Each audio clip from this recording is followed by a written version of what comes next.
subscribe and press bell icon. An object experience a net zero external unbalanced force। एक object है उस पर net zero external forces हैं, यानी कि जो फोर्स एक जैसे ये फोर्स हो गया एयर का और ये फोर्स हो गया ग्रेविटी का, तो नेट फोर्स जीरो है। जब नेट फोर्स जीरो है तो is it possible for the object to be travelling with non zero velocity. It means इसकी जो वेलोसिटी है वो जीरो नहीं है, नॉन जीरो वेलोसिटी है। If yes the state the condition, तो बताइए किस कंडीशन में ऐसा हो सकता है।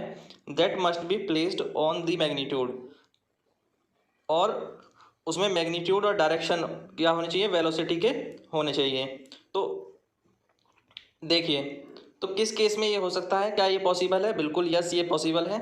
कब हो सकता है? जब एक ऑब्जेक्ट जो है, an object is travel with non zero velocity even when net external force is, जैसे यहाँ रेन ड्रॉप पे अगर आप देखेंगे तो फोर्स क्या है, बैलेंस फोर्स है।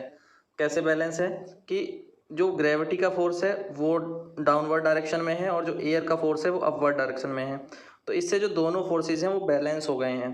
तो यहाँ पे अगर हम नेट फोर्स की बात करेंगे तो नेट फोर्स कितना हो जाएगा, जीरो। नेट फोर्स जीरो हो जाएगा, तो एक कंडीशन सेटिस्फाई होगी, नेट फोर्स जीरो है बट इसकी जो वेलोसिटी है वो जीरो नहीं है, क्योंकि ड्रॉप लगातार नीचे की ओर आ रही है। रेन ड्रॉप लगातार नीचे की ओर आ रही है, तो जो वेलोसिटी है वो नॉन जीरो है और नेट फोर्स एक्सटर्नल फोर्स क्या हो गया, जीरो।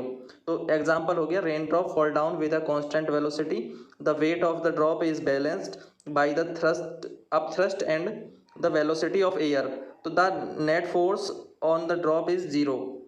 ठीक है, तो ये क्लियर हो गया।